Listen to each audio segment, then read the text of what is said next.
Programa Novo Alvorecer, trazendo boas novas para você. Uma realização Assembleia de Deus de Caratinga. Meus irmãos, a paz de Cristo para você. Programa Novo Alvorecer, mais uma vez chegando para te abençoar no nome de Jesus. Hoje o programa é com conteúdo da lição de escola bíblica dominical, trabalhando no trimestre sobre batalha espiritual, caminhando já para fecharmos o trimestre. E eu quero acreditar que tenha sido um tempo aí de bênção de Deus para as nossas vidas, onde nós tivemos a oportunidade de crescer na graça e também no conhecimento da palavra de Deus. Eu sempre tenho dito, tanto aqui no programa quanto na igreja, que quem não conhece a Bíblia não tem a mínima condição de conhecer a Deus. Você precisa conhecer a palavra de Deus. A Bíblia é a ferramenta principal para se conhecer a Deus. Você conhece a Deus através da sua oração, quando você se relaciona com Ele? Sim. Você conhece a Deus pela experiência de outros, pelo que você ouve de alguém, pelas suas próprias experiências? É bem provável que sim. Mas a palavra de Deus, a Bíblia Sagrada, é a principal ferramenta e ela não pode ser menosprezada. A palavra de Deus não pode ser esquecida pelas nossas experiências. Um tempo especial de nós aprendermos da palavra de Deus, então, aqui no programa Novo Alvorecer. Um intervalo rapidinho mesmo, a gente vai dar uma pausa muito rápida e a gente volta já já.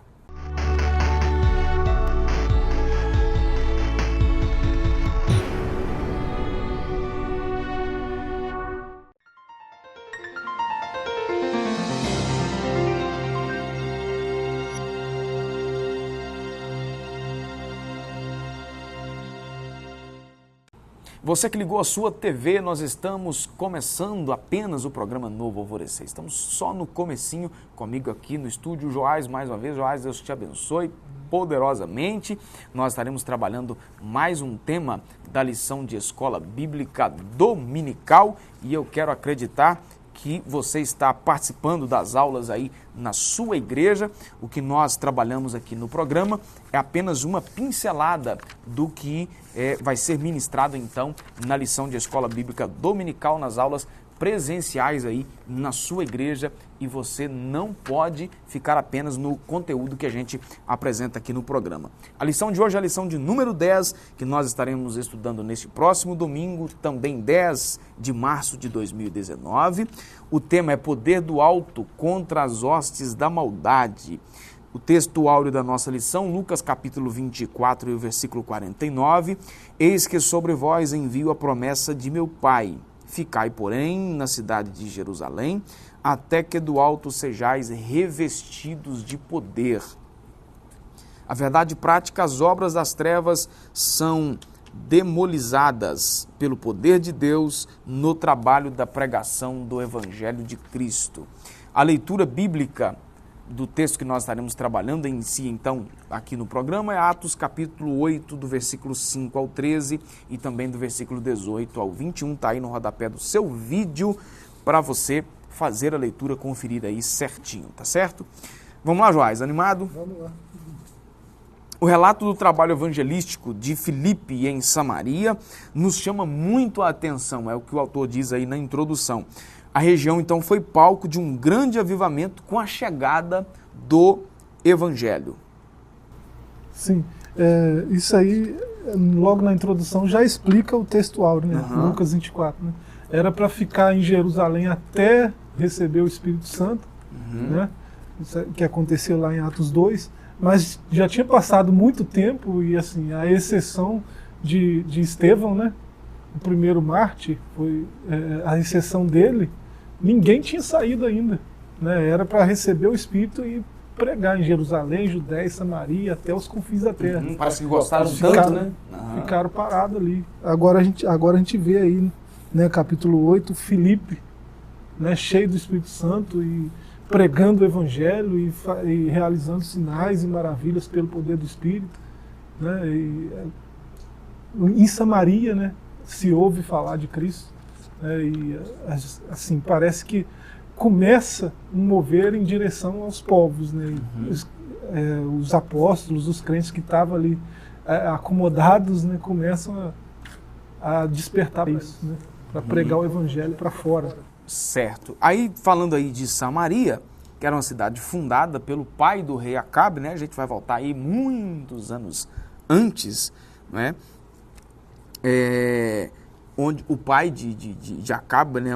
Omri ou Onri, dependendo aí da forma de expressar aí, comprou um monte de um cidadão chamado Simer, onde fundou a cidade, o qual deu o nome de Samaria, em homenagem, então, ao dono anterior. E isso aí você vai ver lá no livro dos Reis, aí entre capítulo 12 e capítulo 16. Há uns 3.000 anos atrás, né? Aí fundou essa cidade aí, né? E assim, não só o reino foi dividido, né? Mas a adoração também, né?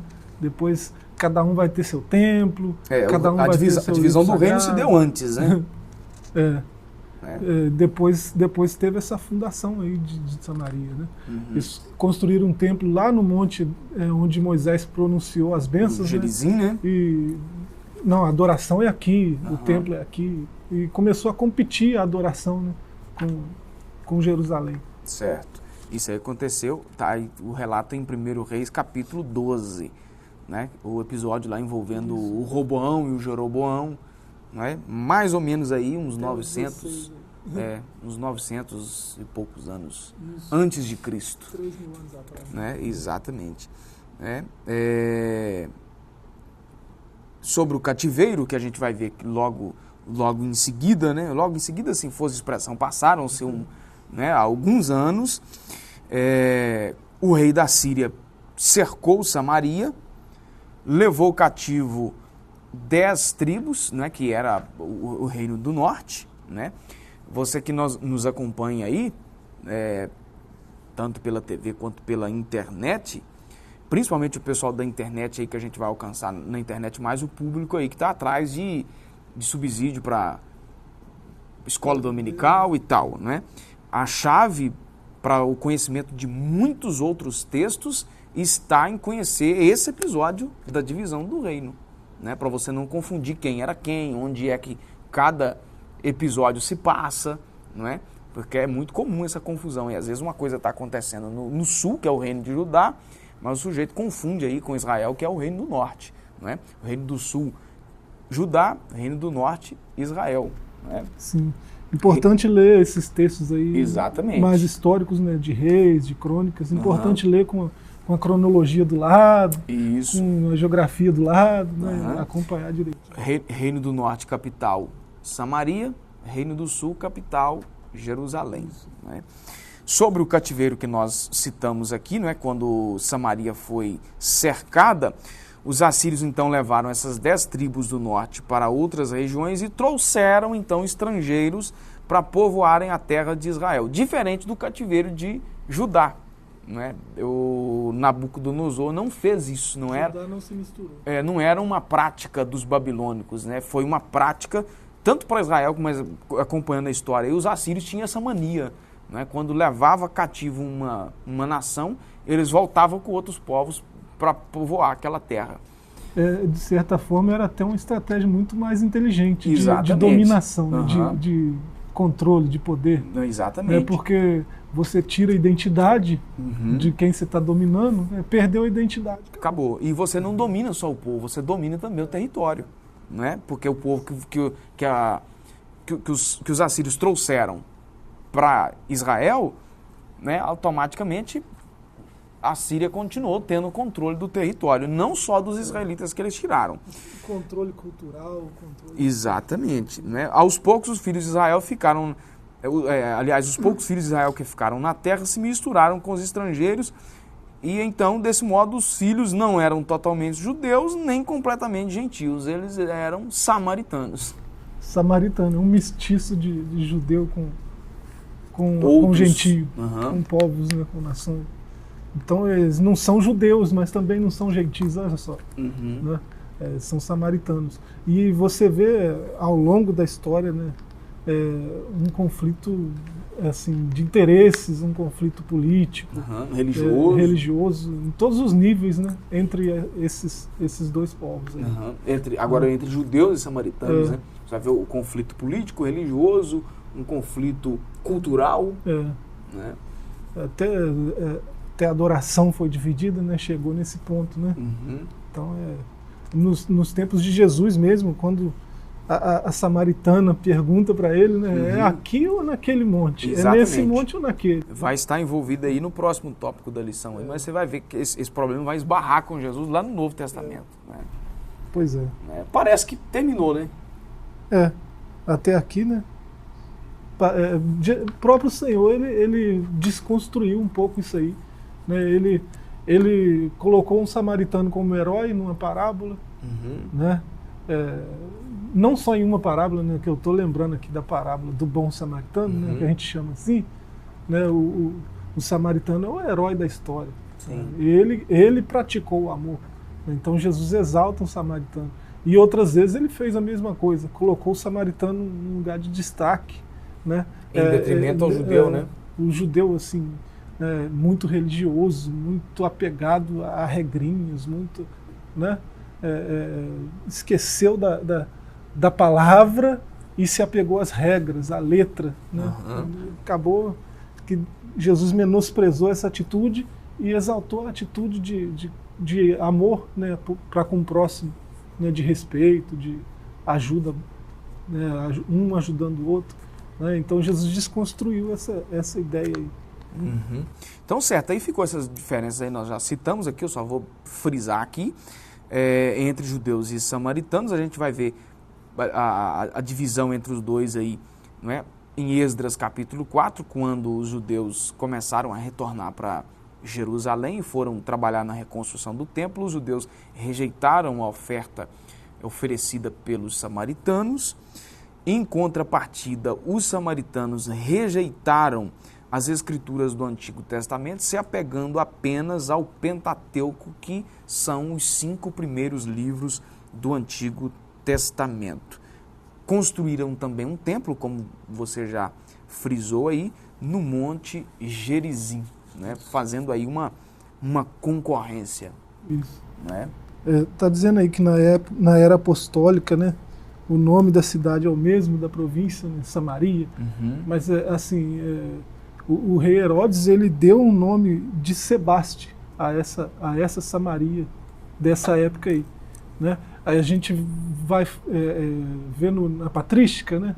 Justino Marte, ele vai chamar de Gite, que é a cidade onde Simão nasceu. Essa história aqui está muito...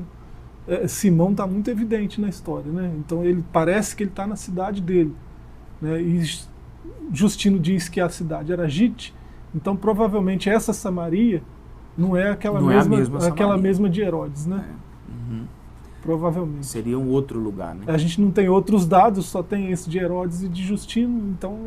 Fica aí na suposição. Tá certo, uma pausa rapidinho aqui no programa e a gente volta já.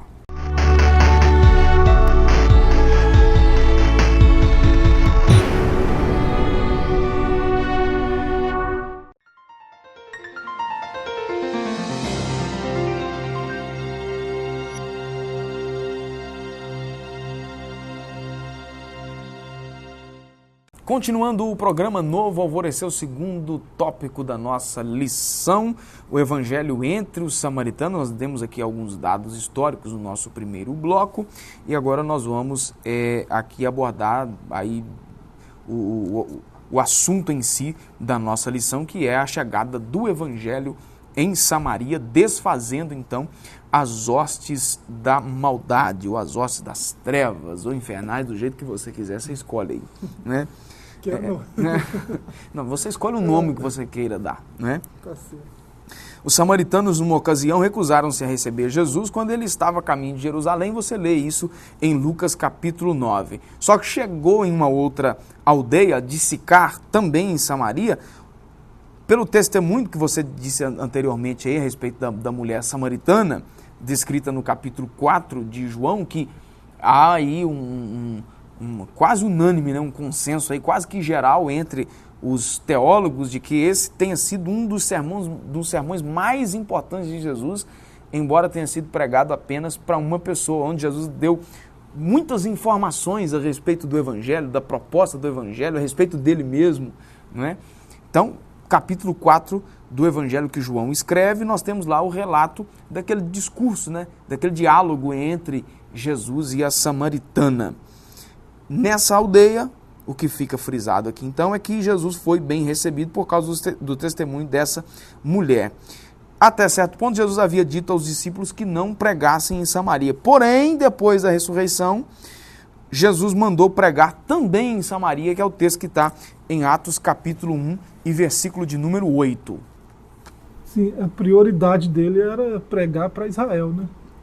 Porque ele é o Messias prometido para Israel, né? Certo. Então, depois da ressurreição, isso foi o que a gente chama de tempo dos gentios, né? Deus abriu um parêntese na história, né, para alcançar os povos, as nações, né? Cumpre as profecias de Joel, né? Essas profecias que todas as nações, todos os povos teriam, né, do Senhor. Acaba que depois disso, aí sim, né, Jerusalém, Judéia, Samaria, confins da terra. Isso é o texto que está aqui, ó, Atos 1 e 8, contudo recebereis poder quando o Espírito Santo descer sobre vós, e sereis minhas testemunhas tanto em Jerusalém como em toda a Judéia e Samaria e até os confins da terra. Isso. O Brasil seria um confins da terra, né? Olhando pela ótica aí, o Jerusalém, Samaria, ou seja, ele vai... Jerusalém estava pertinho, ele distancia um pouquinho mais, Judéia distancia um pouquinho mais, Samaria e confins da terra, então nós estamos bem longe. Então, você vê só o testemunho dessa mulher aí, né? Parece que está a ordem inversa, né? Era a igreja que pregaria para Samaria e confins da terra, né? E aqui você vê uma samaritana pregando. Olhando para os dados que tem no texto dessa passagem, né, ela não estava num horário usual para buscar água, então isso diz alguma coisa, diz que ela não era bem querida, né, não era bem-vinda no mesmo horário que todo mundo estava buscando água, né, já estava morando com a quinta pessoa de relacionamento, assim, né, e Jesus fala que não era o marido dela. Então, não era uma pessoa bem vista pela sociedade. E depois da conversa com Jesus, parece que a vida dela mudou assim drasticamente. Né? E, na verdade, essa é a proposta do Evangelho. E ela foi e falou de Jesus para todo mundo que ela viu, né? Então, ela foi uma missionária aí de primeira ordem, né? Foi muito interessante o texto dela. Filipe foi impulsionado pelo Espírito Santo, do contrário, não ousaria enfrentar as hostilidades dos samaritanos. Diz o texto que Filipe pregava com ousadia a Cristo. Era algo inédito que atraía as multidões. Aí o versículo 17, o versículo 7, melhor dizendo, da nossa leitura bíblica, Atos 8, 7, espíritos imundos saíam de muitos que os tinham, clamando em alta voz então, e muitos paralíticos e coxos eram curados. Aí o autor coloca aqui na lição que essa manifestação era o autêntico poder do alto contra as hostes por meio da pregação do Evangelho. Filipe revolucionou a cidade pelo poder de Deus. Filipe estava cheio do Espírito Santo, né? A pregação dele era uma pregação bíblica, né? Ele pregava a palavra de Deus e acompanhado de sinais, né? Você vê esses sinais que são relatados aí, espíritos imundos sendo expelidos, né? Gente paralítico, coxo sendo curado, né? E essas pessoas que libertas do cativeiro dos espíritos imundos gritavam, clamavam em alta voz, né? Louvando ao Senhor pela libertação. Então foi movido pelo Espírito Santo que ele fez isso, né? E isso tem que dizer alguma coisa para nós, né? Nossa pregação deve ser, no mínimo, parecida em algum nível com essa de autoridade, de Filipe, né? Certo. Aí para nós fecharmos aqui, faltava ainda alguma coisa. Só faltou o batismo com o Espírito Santo. Eles creram, né? Eles passaram por isso tudo, foram curados, libertos e tal. Creram, foram batizados, né? Mas ainda não ouviram falar do batismo com o Espírito Santo. né? Aí vem os apóstolos e impõem as mãos, acontece do Espírito Santo vir sobre eles, né? Certo, show. Vamos dar uma última pausa aqui no programa e a gente volta rapidinho para nós finalizarmos o assunto.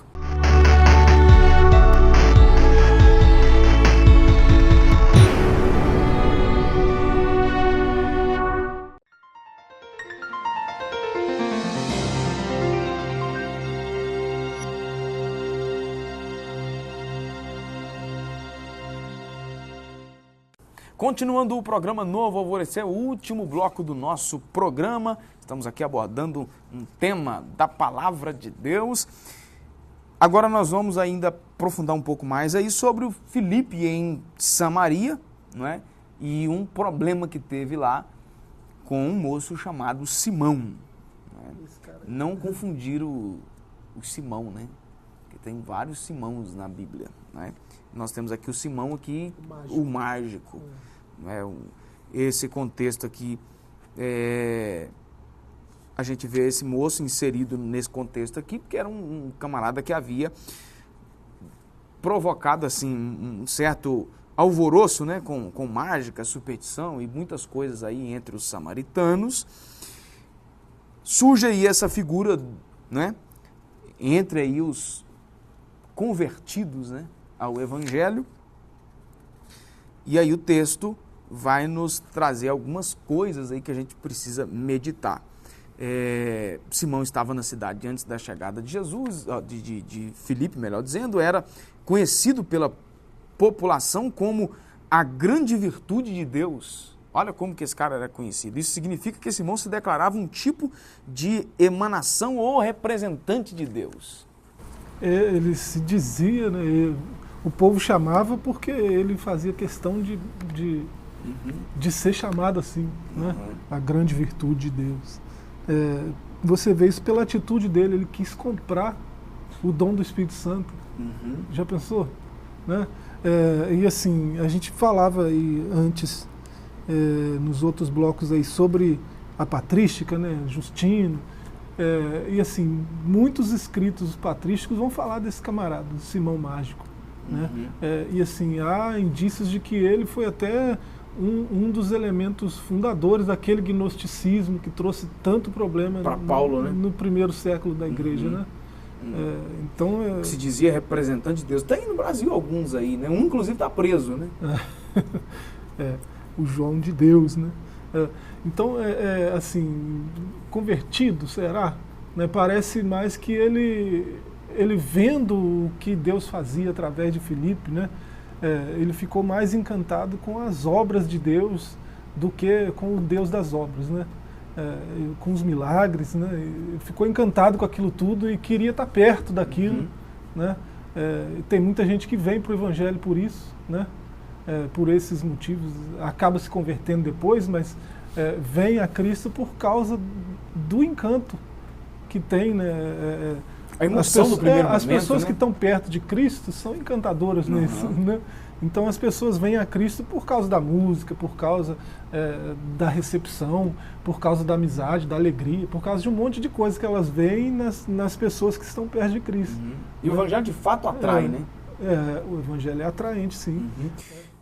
Certo. Aí o texto sagrado afirma, né, versículo 13 do texto que nós estamos trabalhando, creu até o próprio Simão, e sendo batizado, ficou de contínuo com Filipe, e vendo os sinais e grandes maravilhas que se faziam, estava assustado, atônito, né? Aí o autor vai dizer aqui que é difícil saber até que ponto a conversão de Simão era genuína, né? Aí, pelo desenrolar do texto, a gente vai perceber que não era genuína. Pela avaliação de Pedro, que diz que o coração de Simão não era reto diante de Deus. Olha só.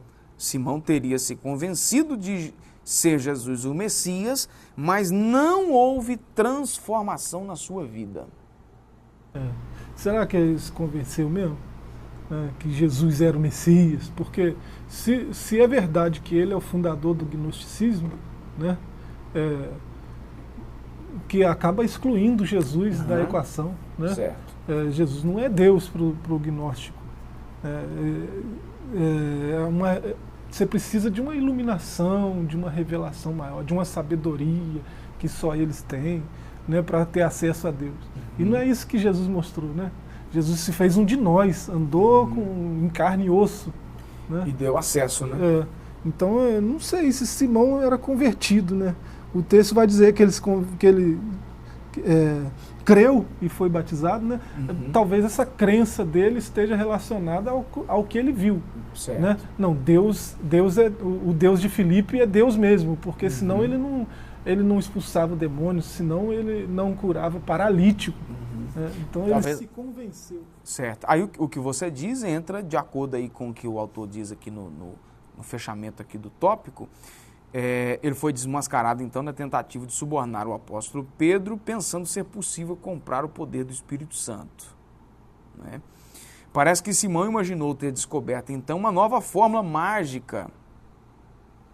Dessa forma, então, achou que poderia comprar essa fórmula mágica, então, para ampliar o seu currículo e acrescentar aí no seu cardápio, então, uma nova maneira, um novo serviço ao povo. Ele não agiu com sinceridade, por isso o apóstolo Pedro, então, o repreendeu e, além disso, o amaldiçoou. Foi no nome de Simão, ou foi do nome dele, derivado do nome dele, que surgiu aí, uma palavra usada aí entre os teólogos, né, o termo simonia, que consiste, então, no ato deliberado de comprar ou vender as coisas espirituais. Parece que simonia está mais na moda hoje do que em outros tempos, né? E não, mas... Tem gente vendendo água do Rio Jordão. Mas não é só isso, o pedaço de terra no céu, isso é venda, a venda aí, né, das indulgências, basta ler a história medieval que você vai... Mas eu acho que tem uma parcela aí... Até hoje, né? De cristãos, né, que superarem muito essa venda de indulgências aí, né, vendendo... Porque na venda de indulgências tinha de tudo, né? Pedaço da cruz, não sei mais o que... Né? Mas restos mortais. Os caras estão vendendo água do Rio Jordão, cara, pensa bem. Né? Unção não sei da onde, tá esquisito. É complicado. Deus tenha misericórdia de nós e possamos crer no Evangelho, como diz o apóstolo Paulo, que o Evangelho é o poder de Deus, né, para todo aquele que crê. Que tenhamos essa consciência de que o Evangelho de Cristo é autossuficiente para libertar, para curar, né, para mostrar o caminho de fato que leva a Deus, que é a pessoa bendita de Jesus. Isso. Certo? Algo a acrescentar? Amém. Tá certo? Você de casa, nossa gratidão por ter nos acompanhado, que Deus te abençoe poderosamente. Eu encerro aqui recomendando você que acesse o nosso site para que você tenha condição aí de conhecer um pouco mais sobre a nossa igreja, principalmente quem nos acompanha pela internet, não é? Que estão fora aqui da cidade de Caratinga, www.adcaratinga.com, tá certo? Acesse aí. Vou ficando por aqui agradecendo você, Deus te abençoe, fique na paz. Programa Novo Alvorecer, trazendo boas novas para você. Uma realização Assembleia de Deus de Caratinga.